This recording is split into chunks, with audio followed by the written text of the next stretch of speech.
Hey guys, welcome back to my channel. If you're new here, hi, I'm Lauren. I do ram content on my channel whenever I can. So you guys voted and it's finally here, the Tokyo Revengers Iceberg. Before I get started with the video, I do want to stress that this is a complete spoiler warning for both the anime and the manga. Layer 1 will touch upon the anime, and layers 2 through 7 will touch upon the manga. If you have not watched the anime, I would recommend you click off the video. If you have watched the anime but have not read the manga, I would suggest after layer 1, click off the video. Layers 2 through 7 will also be given a content warning due to how dark some of the things on the list are. The content warning and manga spoiler warning will be repeated when layer 2 begins. The Tokyo Revengers Iceberg takes inspiration from a Spanish iceberg I saw on TikTok, so the majority of the stuff that is in this iceberg is just translated and put into different layers. I also would like to give credit and a big thank you to my friend Brianna who helped me make this iceberg image, as she helped me add a bit more stuff into this, as well as theories and many other things. So everyone say a big thank you to her. I believe that's it, so without further ado, sit back, relax, get a snack, and let's get started with the video.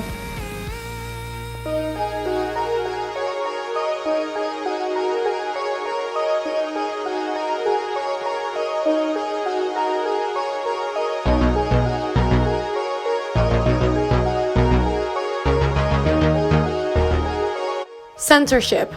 As many fans know, Crunchyroll and many other distributing companies censored the manji/swastika symbol out of Tokyo Revengers. This was to ensure that Western audiences who don't have a Buddhism majority or know Buddhism practices do not associate the manji symbol with the negative connotation of a Nazi swastika and see the show as problematic.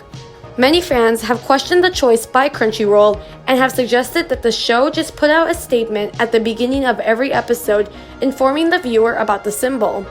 Author was in a gang.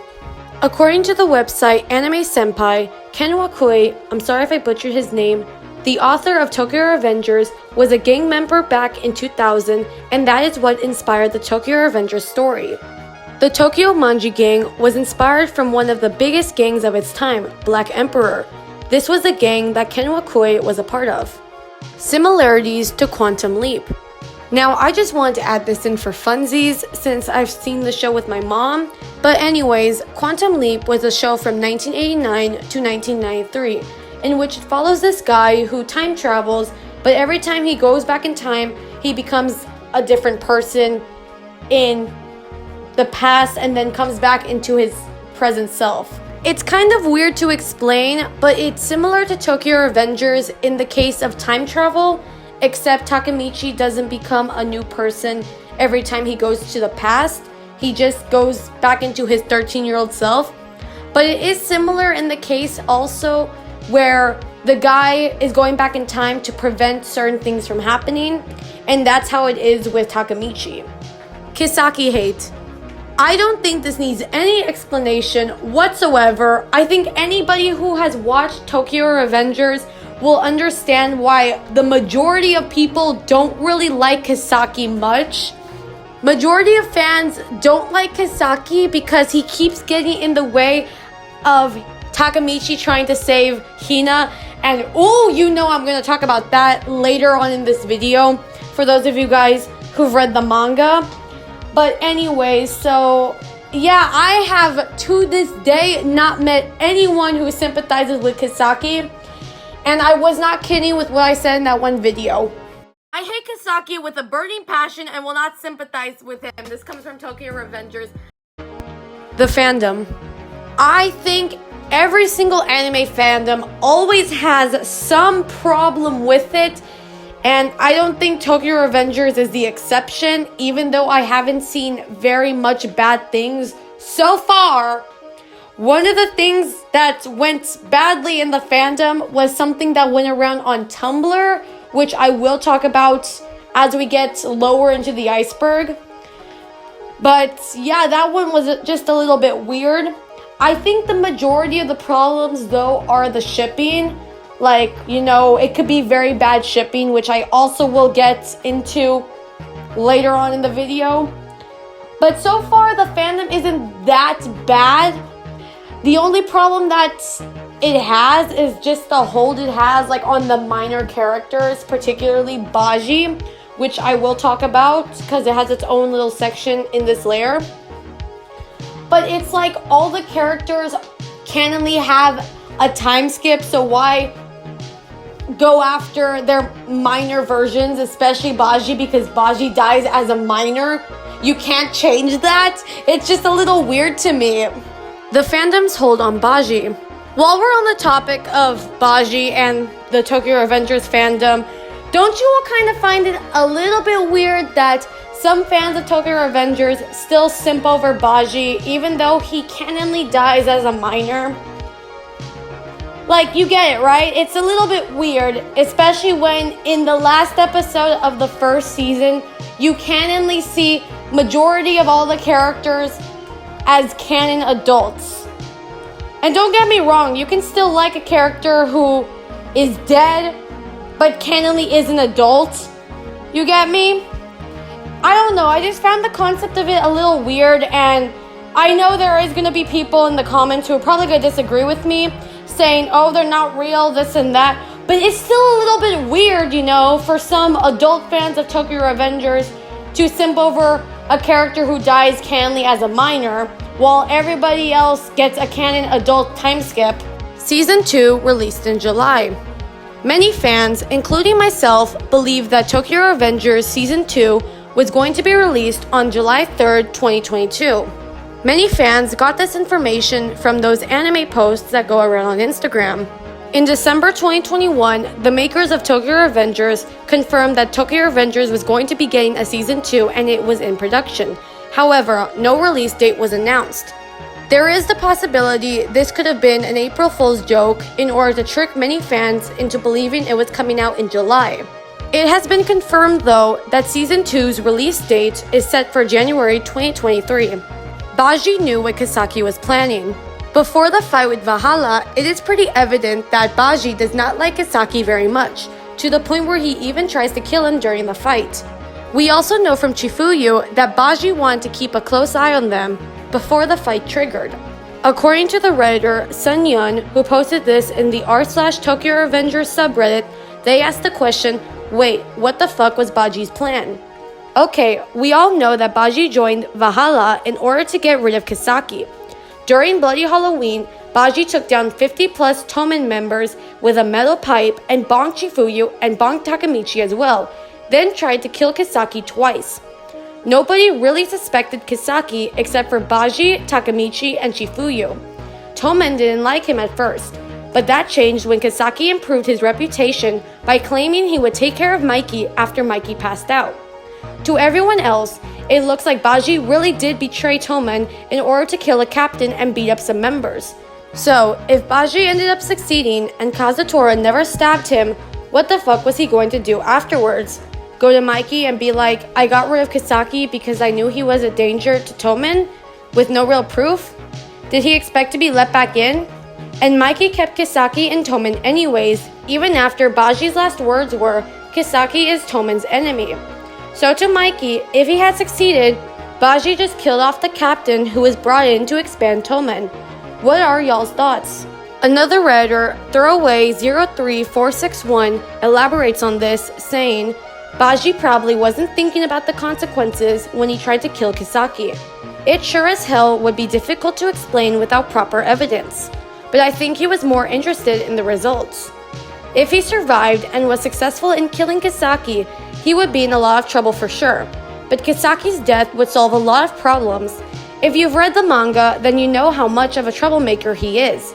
Even if you didn't, it's still really easy to guess what he would do. Also, Mikey is forgiving to a fault. He technically forgave Kazutora for killing his brother.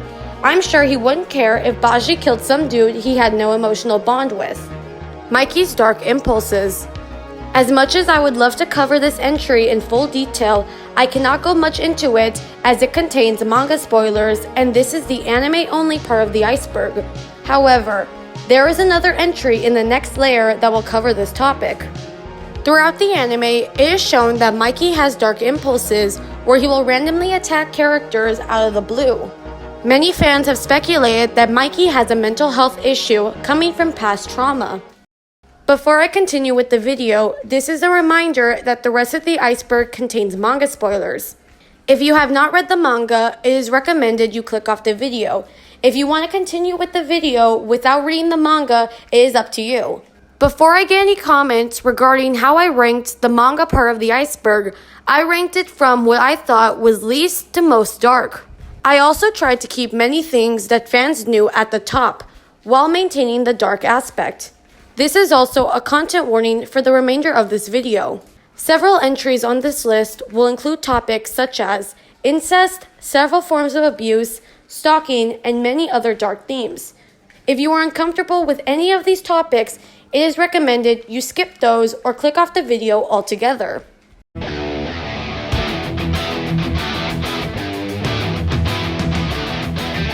Who really pushed Takemichi?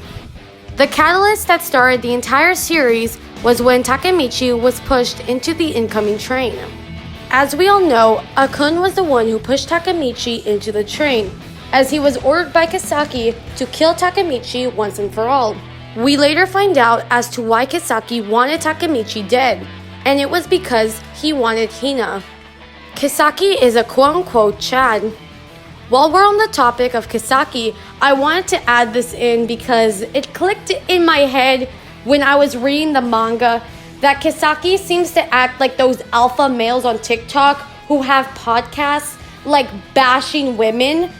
Like, you know those guys who bash women when they don't like go out with them, or they're just bashing women on social media and stuff, saying all this derogatory stuff?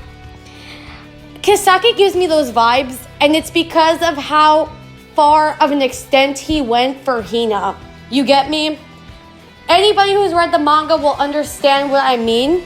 Kisaki basically had a borderline obsession with Hina, and I will talk about this when we get lower into the iceberg, as I put that entry pretty low due to how dark it is and how far of an extent he actually went just to get Hina.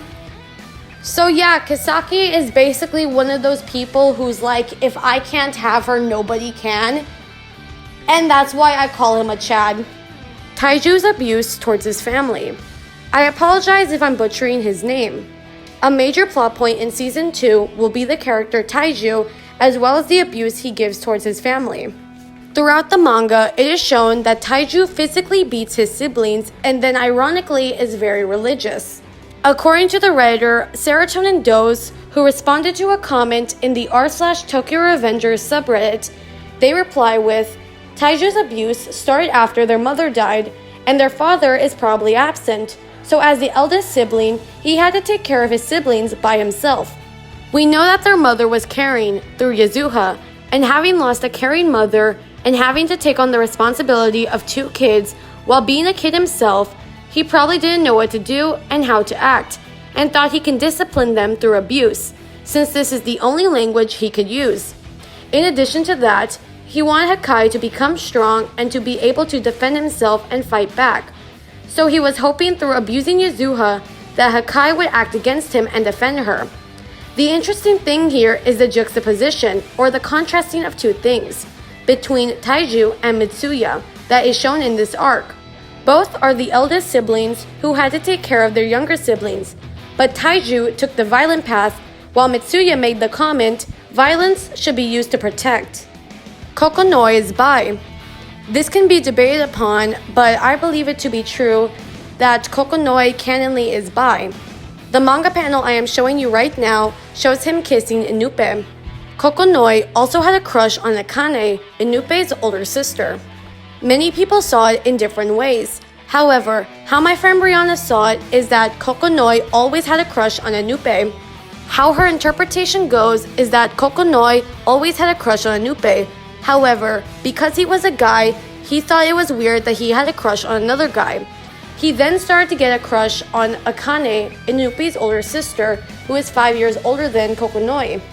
In a manga panel, she tells him that he should kiss who he likes.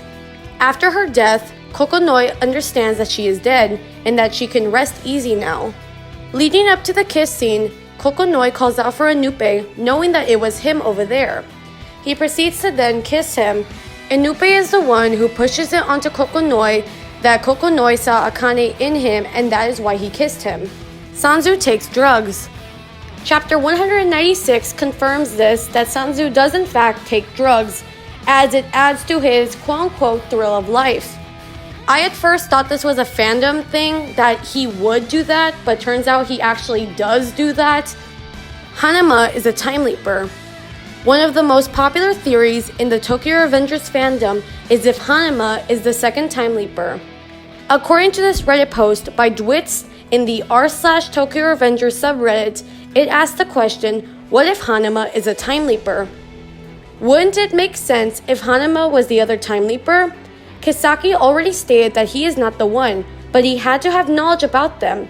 And who was the closest person to Kisaki all along? Obviously, Hanama.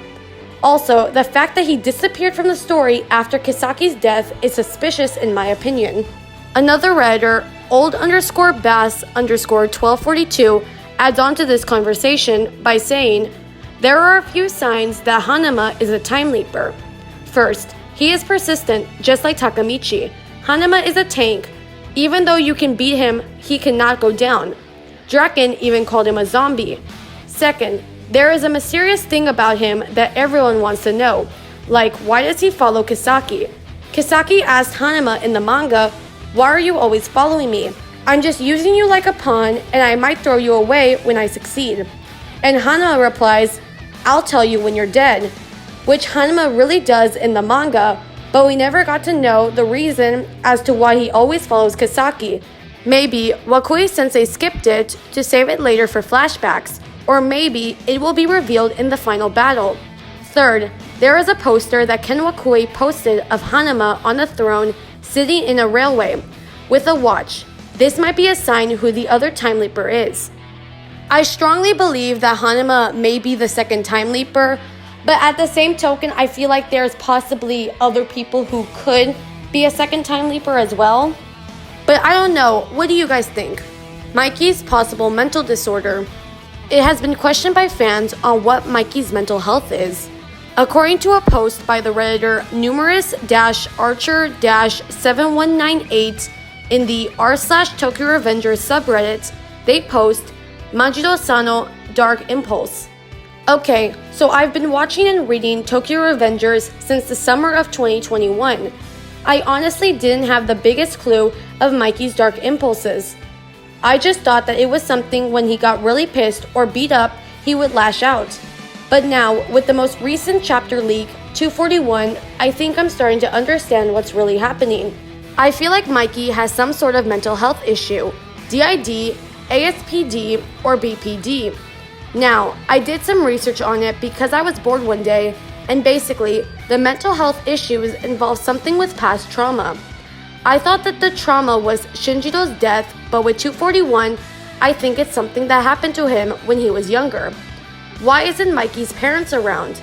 The only guardian we see in the manga is his grandpa. And I think it was mentioned that Mikey's father had a child with Emma's mom, which was Emma. But hearing that makes me think that his dark impulses cause is something involving his parents. Maybe abuse or neglection, but I do remember a chapter where Mikey mentions how he doesn't really remember anything when his dark impulses activates, which usually happens with DID people. So honestly, I think that Mikey growing up had a tough childhood, causing him to have a darker, more violent half, but what the heck do I know? Another Redditor, Prof. Willoughby G, responds to this post by saying, as an almost MD, getting licensed in 4 months, and having some experience in clinical psychiatry, I think Mikey's state is difficult to assess. First of all personality disorders are a combination of life experiences and genetics. Even if you have lived exactly the same life as Mikey, the outcome would be different because of genes. You cannot really get personality disorder without genetic predisposition. Also, personality disorders, except antisocial ones, cannot be diagnosed before the age of adulthood/late adolescence. Personality forms mostly to the age of 25 to 30, and mostly doctors will wait some time hoping that it will fix itself. And the earliest age they can get diagnosed, at least in my country, is 19 to 20. With specific diagnosis, borderline doesn't really fit. If Mikey had BPD, he would most likely just drink and take drugs and would be much more of a danger to himself than the others. Split personality can be a thing. It's mostly connected with trauma, but he must have a severe enough, and IRL with this diagnosis doesn't really exist. It's a super turbo rare actually. But assuming that the author is not an expert in psychiatry, maybe he thought about this. IRL Mikey would probably be diagnosed with antisocial personality disorder. It is connected strongly with genetics, begins early in life, and is often found among mobsters. And my bet is Mikey was always like this since birth. Traumas only triggered it. But the thing is, we don't really know much about impulses. Biggest info would be showing them from Mikey's POV. But as far as I remember, this didn't happen. Kazutora's mental health. We learn in the manga that Kazutora grew up in an abusive household in which he then had to pick between his mother or his father. According to many, Kazutora is the best character for when it comes to character development, as he later learns to hold himself accountable. There is a particular theory I have as to why Kazutora's mental health is the way it is.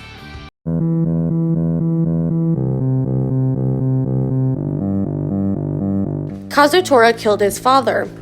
This is the personal theory that I have. It is unknown if it is canon, as we don't know if Kazutora's father is actually dead, but here is the theory I have. Kazutora has a side story. However, it does not have an English scan. You would have to buy the Blu-ray Tokyo Revengers on Amazon Japan in order to see it. In this side story, you learn more about Kazutora's childhood and his home life. In the domestic abuse that Kazutora was brought up in, it is learned that his dad was the abuser. How my theory goes is that Kazutora probably killed his father when he was either pretty young or when he got older. According to somebody on Twitter who translated the side story, Kazutora sees his father a couple of years after the divorce. His father finds out he is in a gang and proceeds to abuse him again. Mikey is the one who stands up for Kazutora.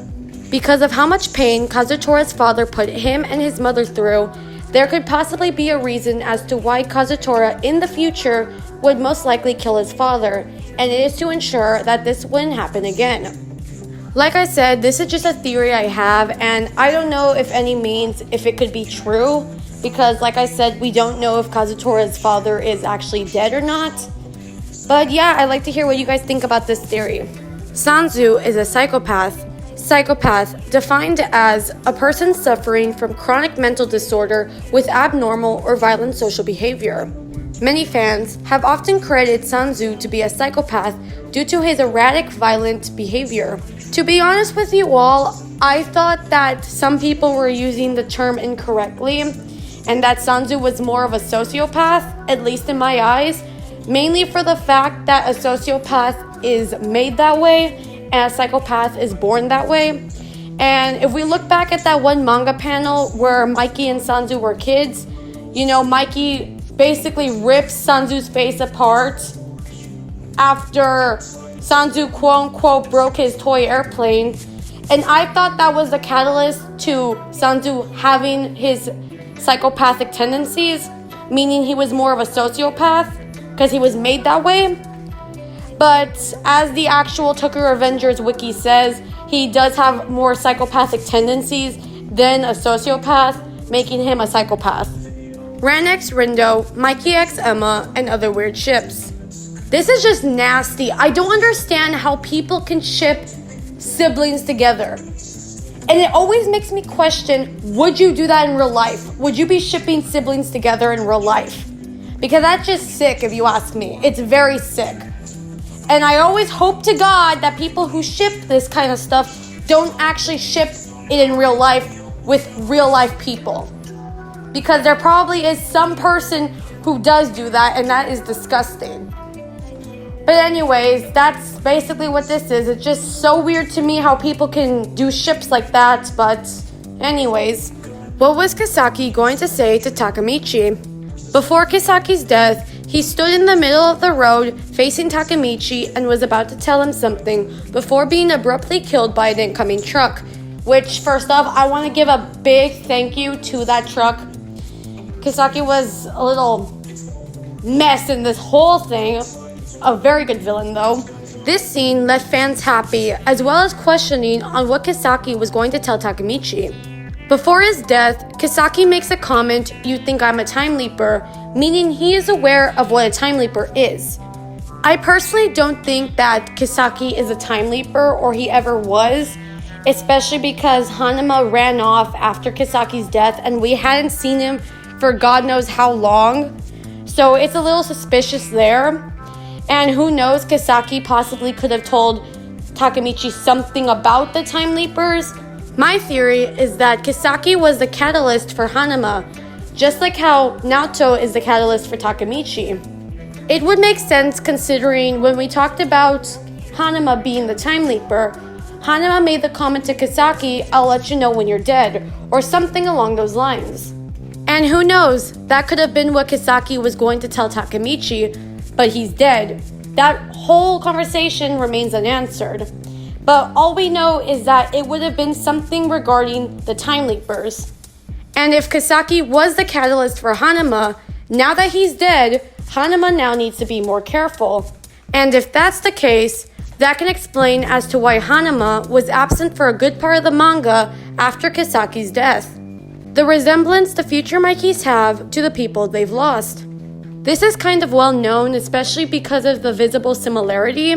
Mikey's appearance does change in the timelines in order to resemble somebody that he has lost in the past.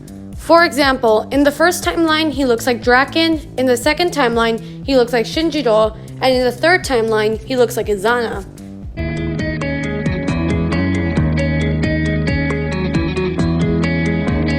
Sanzu is a time leaper.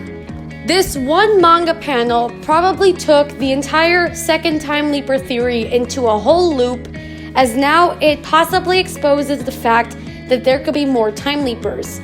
Sanzu asking this question, "Are you a time leaper too?" opens the door to either Sanzu being a time leaper or him having the knowledge of somebody else being a time leaper. My possible theory is going back to the catalyst theory. Like I said, Kisaki could have been the catalyst for Hanama. So what if, just hear me out, what if either Sanzu is a time leaper or Sanzu is the catalyst for somebody else? Particularly Mikey. I really don't know if Mikey can be a time leaper, but it does seem plausible, and I will get fully into that territory when we reach that particular topic. Now, many believe that Sanzu possibly is a time leaper, and the person he's trying to save is Mikey. For example, when Sanzu showed up to save Mikey when Mikey wanted to jump. I don't really see Sanzu being a time leaper. I see him more as a catalyst for another time leaper, you get me? But if he is, hear me out, this would make kind of perfect sense, but probably not, but it's a little bit too scary to be a coincidence, but hear me out. Okay, so when Kisaki was talking to Takemichi about the time leaper thing, Kisaki makes a comment, "You think I'm a time leaper." After that, he got hit by a truck and he died. When Sanzu was talking to Takemichi about it, saying, "Are you a time leaper too?" Sanzu, in the last chapter that was updated of Tokyo Revengers, he got hit with a motorcycle. It's unknown if he's gonna survive that, as we need to wait until the next chapter. But do you guys see a little parallel there? That after they talked about it with Takemichi, all of a sudden, they got hit with something, with like a moving vehicle. I honestly think it's a scary coincidence, but speaking of that motorcycle, Sanzu can't have kids. This manga panel I'm showing you right now is from the latest chapter of Tokyo Revengers, in which Sanzu gets hit with Taiju's motorcycle. The way the motorcycle is angled to where his stomach is and like his crotch, it's obviously telling, and a lot of fans have been making jokes about this, that Sanzu can no longer have kids because of where the motorcycle hit him. I've seen so many memes about it on TikTok, and it's actually a little funny. No dick, no balls. What did Hanama say to Kisaki's grave? We already know prior to Kisaki's death, Kisaki asked Hanama why he keeps following him, and Hanama tells him that basically Hanama will tell Kisaki on his deathbed his whole plan. According to the Tokyo Revengers wiki, Hanama visits Kisaki's grave. As he sets a can of beer on the grave, Hanama smokes a cigarette and begins to tell Kisaki his motives, just as he promised. We, the reader, don't know what Hanama's motives are, but Kisaki's grave obviously knows more than what we know. Hanama's motives are most likely going to be played out in the final arc. The parallels between the Mobius arc and the final arc. There are many similarities between these two arcs. One in particular is the one I'm showing you right now. One panel is from the Mobius arc, and the other panel is from the last arc. The parallels between these two panels are very evident. However, in the Mobius arc, some characters like Mikey and Sanzu, who used to fight beside characters such as Chifuyu and Takamichi, are now fighting against them in the final arc. Does Senju also have dark impulses?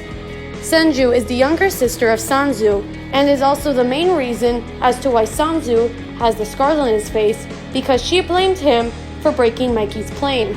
According to the Redditor independent_elk_9169, who posted this theory in the r/Tokyo Revengers subreddit, they post, connection between Senju and dark impulsivity. Okay, hear me out. This theory sounds a little far-fetched, so please give me a small chance to clear everything out of the way. Haha. I was going over the recent chapter 228 and the previous 10 chapters prior to this one, and I came up with a cheeky little theory. So we know that both Mikey and South Toronto both possess this dark impulsivity, and it clearly is some sort of power-up, as Mikey under it was able to one-shot Hanama, a character who was able to withstand dragon-level attacks and fight him off for a little while, as well as block Mikey's kick previous to the Valhalla arc. And South was able to completely overpower and obliterate the Black Dragon's living legends in seconds, and turn the course of the fight between Rakuhara, Tandai, and Branman upside down in a few hits. So we certainly know the devastating capabilities that characters with dark impulsivity possess. They completely fall into violence and adore it, which is why their actions become much more aggressive and brutal. They completely switch off and their body most likely goes into some pseudo-adrenaline rush. Now my theory is that what if Senju has the polar opposite of this? Now, you guys may call me crazy, but I am largely basing this theory off Street Fighter actually. One of the strongest antagonists and the younger brother of the sensei who taught Ryu, the MC of Street Fighter, Akuma, utilized a dark martial arts called Satsui no Hado, which I'm conveying into Tokyo Revengers as dark impulsivity. Like South and Mikey, Akuma utilized Satsui no Hado and quickly became a nearly unbeatable character. Most characters can't even touch him in Street Fighter, which is another parallel that can be drawn to both South and Mikey. Now, Akuma's older brother utilized a technique called Hado no Chikara, which is essentially the polar opposite to the previously mentioned technique of Akuma. Instead, it replaces the darkness and negative energy with positive willpower. My theory is that Senju somehow knows or can replace the dark impulsivity that South and Mikey use to their advantage with willpower or a makeshift quote-unquote positive impulsivity. The reason I say this is because Senju is not a bad person. She hasn't had a single dark moment. Mikey, in the first 100 chapters we've gotten to know him, has actually had several dark moments. His introduction showed him knocking out, stomping on, and beating Kiyomasa to the point of blood being on his face and then walking carelessly. That was already a sight of foreshadowing to the darkness Mikey has. But at the time, we as the fans were in utter awe about how cool he was, right? Senju, on the other hand, has been shown to be selfless, kind, relaxed, and bubbly. In all aspects, she is just a more outgoing version of Emma. While she doesn't suffer from the quote-unquote save me MC syndrome that most anime/manager females suffer from, cough cough Sakura, she is a very good character. Her older brother Sanzu is completely insane, and under Akashi's introverted and calm exterior lies a ferocious ocean of anger when pushed into a corner, as shown when he completely snapped and initiated the three deities' war without thinking properly about the aftermath. But Senju has always been shown to be extremely calm and kind of innocent.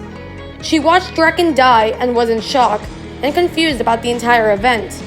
In multiple futures, she sacrifices herself for Takemichi, someone who she had literally just met that same week, which again attests to her kind character.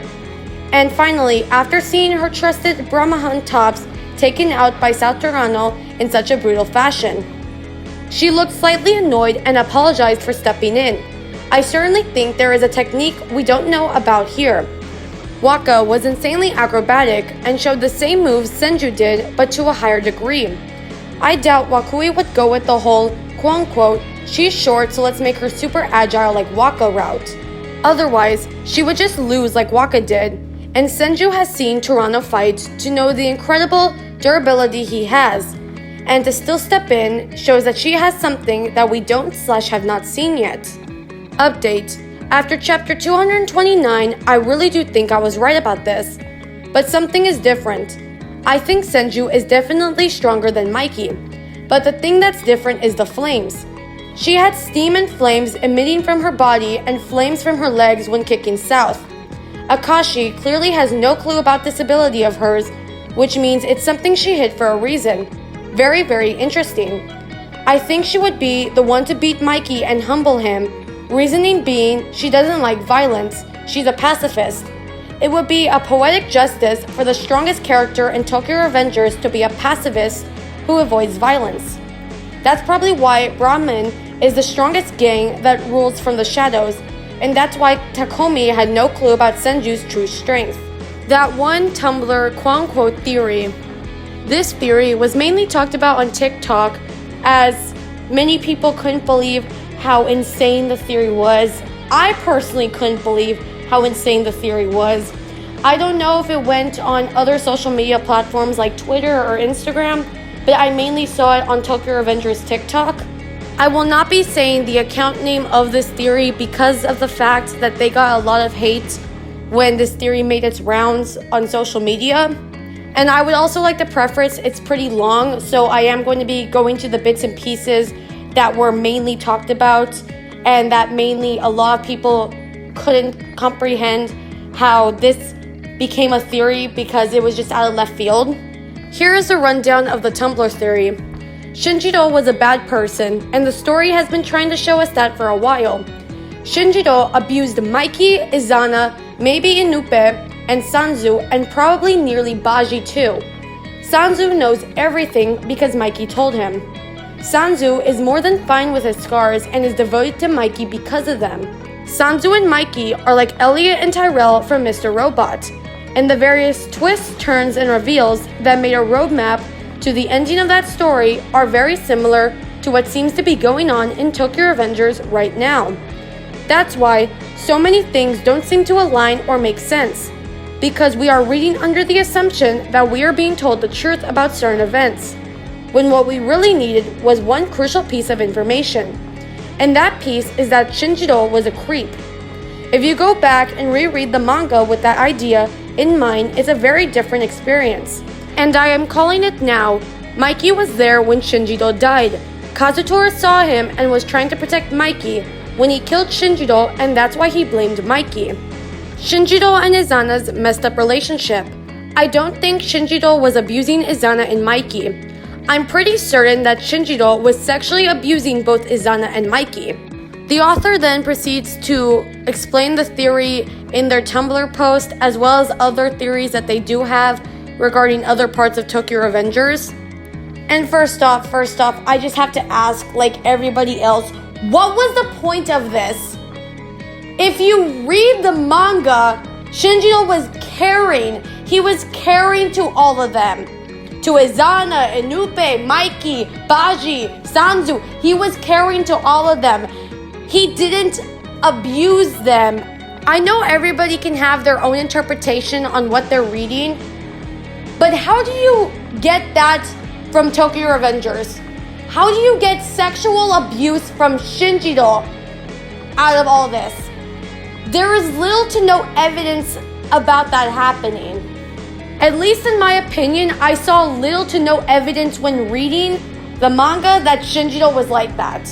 I also do want to point out that the author has made it clear in that same Tumblr post that they do not like Shinjiro very much. The thing is though, if there is little to no evidence to prove your theory, why say that a character is sexually abusing like 5 other children when there is no proof to it? All it's telling me is that you just don't like the character, so you came up with this to paint the character in a bad light when there was little to no proof of that happening. I personally just feel like that theory was completely out of left field and it came out of nowhere, if you ask me. Like I said, anybody can interpret whatever they're reading into different ways, but I feel like because of how little evidence there is in the manga, that is not possible, at least in my opinion.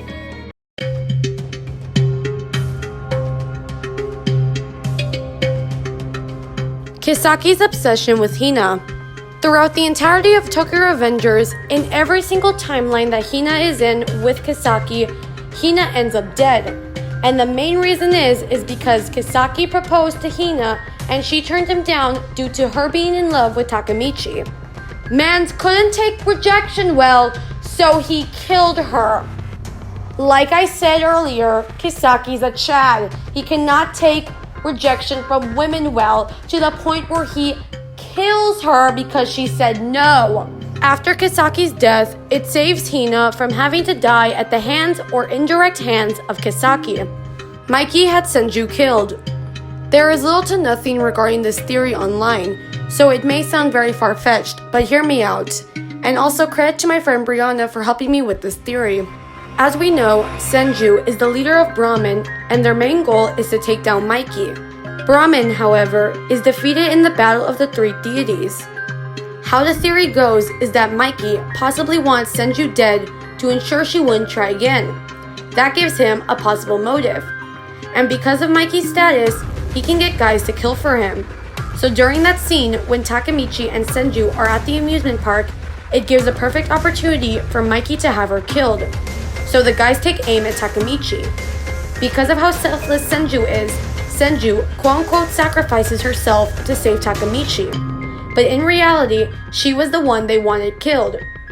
But yet, the question still remains, how could Mikey know about Senju's whereabouts? Mikey may have gotten this information from Akashi, which this will be talked about in the next layer. This theory may sound a bit far-fetched, but what do you guys think? Akane could have lived, but there was medical negligence. According to the Tokyo Revengers wiki, Koko had promised that he would protect Akane before sending her off inside her home. But not long after, her household was set aflame as neighboring citizens watched the fire swell. He went through the fire to save her, but was soon devastated to find out that he had rescued Inupe instead, leaving Akane alone in the midst of the fire. The accident had led her to face multiple third-degree burns throughout her body that posed a major threat to her chances of survival, and could only be cured by a treatment amounting to a sum of 40 million yen. This entry could possibly be in reference to the fact that Kokonoi was willing to pay for Akane's treatment, and before he could, Akane passed away.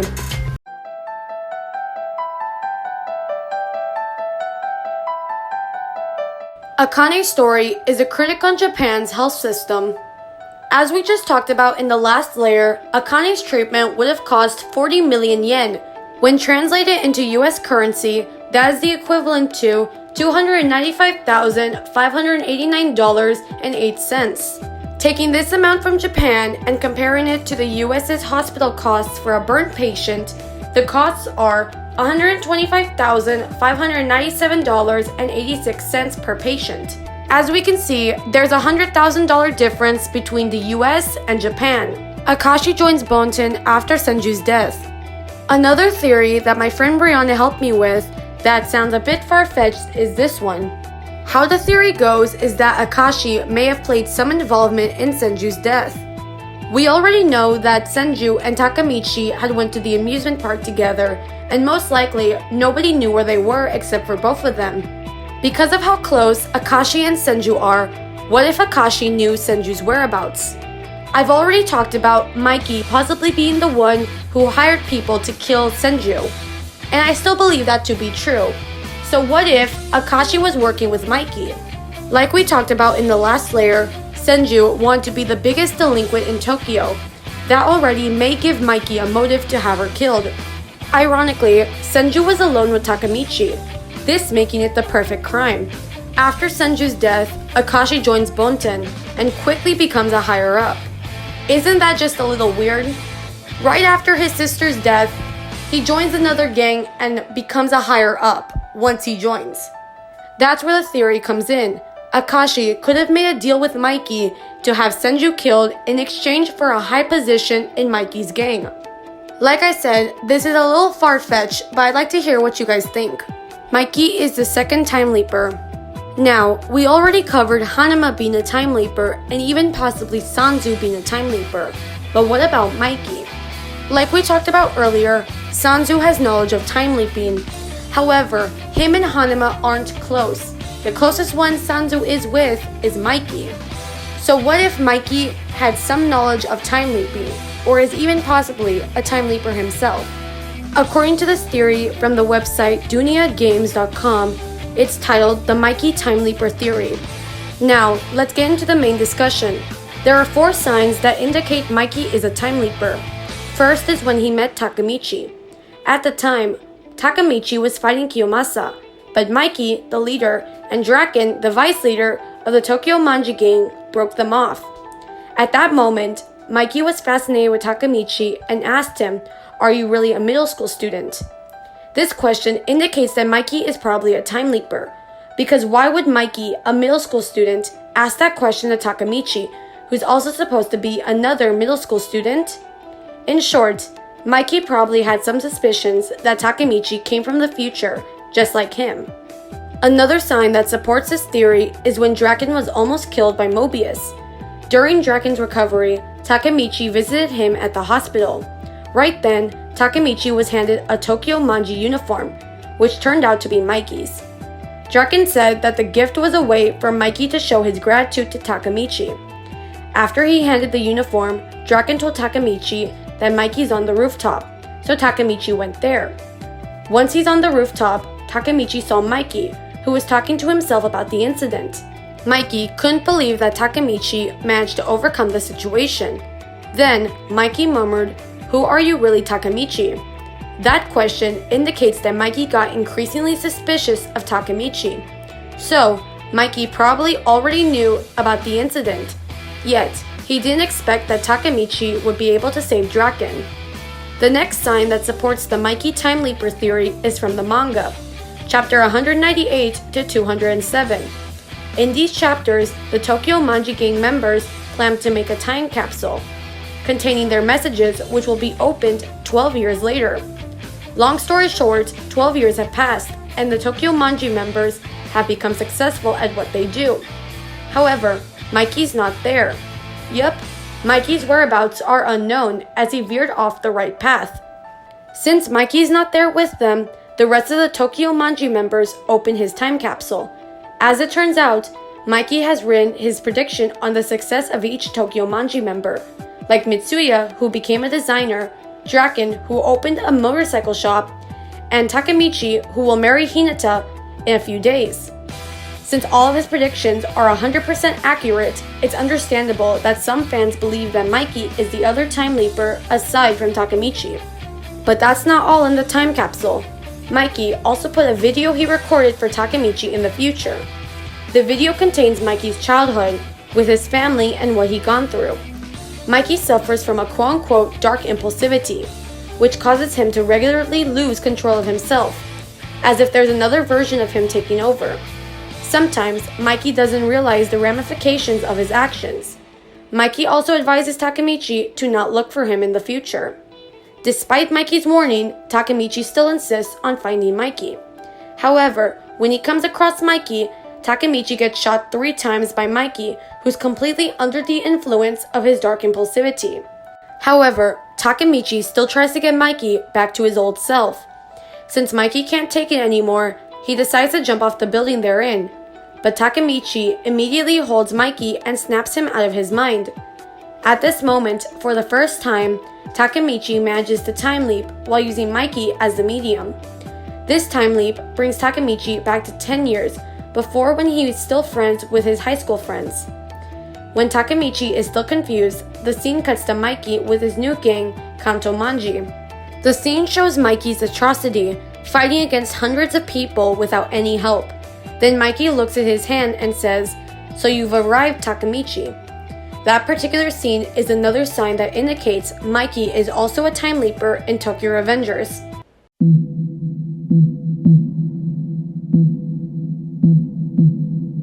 Kokonoi has Akane's body.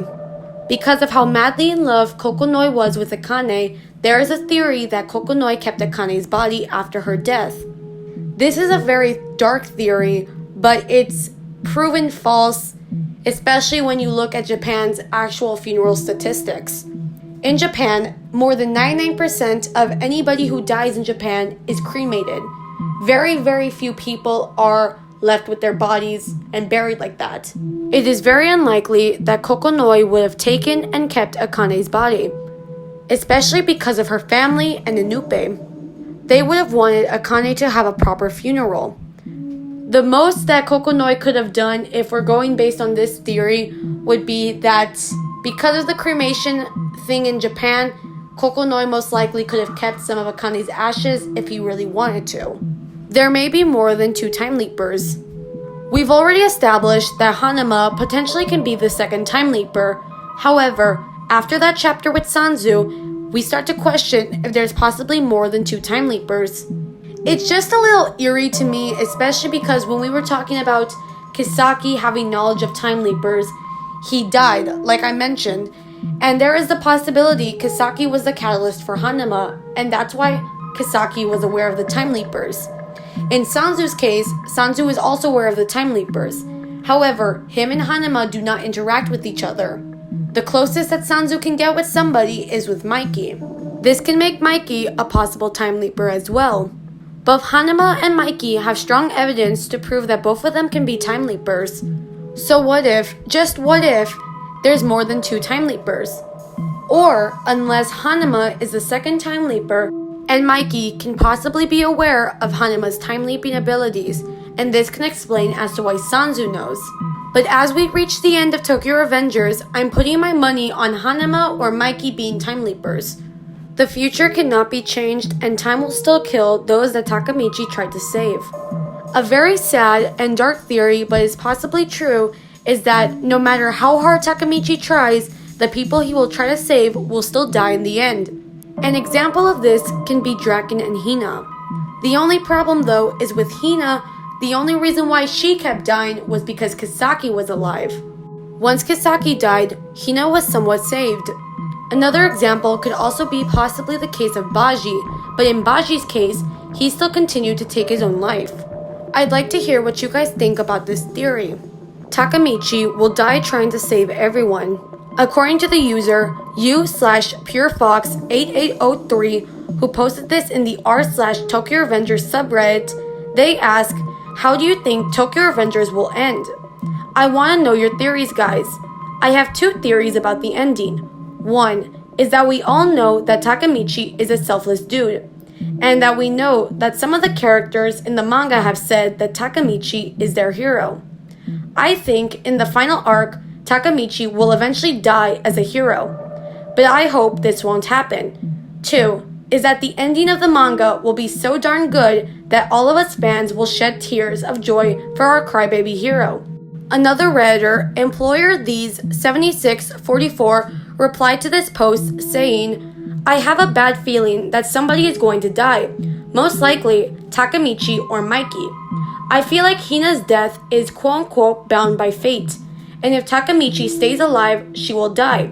But if he dies, she could potentially stay alive. There is a possibility that Hanama could come back and seek vengeance for Kisaki by killing Takemichi, or Takemichi could sacrifice himself for the happiness of his friends' lives. But I have a feeling that he will go back and redo most things, if possible, like saving Emma and Baji, then allowing himself to die, or something along those lines, which goes with the sacrificing himself for the happiness of his friends. With the recent release of the latest chapter of Tokyo Revengers, it shows that Mikey and Takemichi will eventually fight. There is the possibility that either Mikey or Takemichi could die in the fight, or both of them at once. Then, there's also the possibility of Mikey taking his own life. It's unknown what's going to happen. We just have to wait and see how it plays out. So my final thoughts on this video have to be, it's finally done. I hope you all enjoyed the video. It took me about a week to work on this video and I was able to get it done, thank God. Anyways, I apologize if there are any mispronunciations or if I got anything wrong in this video. Anyways, I hope you guys enjoyed the video. Make sure to like, subscribe, and share. Comment down below what else you guys want me to talk about on this channel. The next iceberg I have planned is the Ever After High iceberg, and that will be in the next coming weeks. Anyways, I hope you guys enjoyed the video. Stay safe, and I'll see you guys next time on my channel. Bye guys!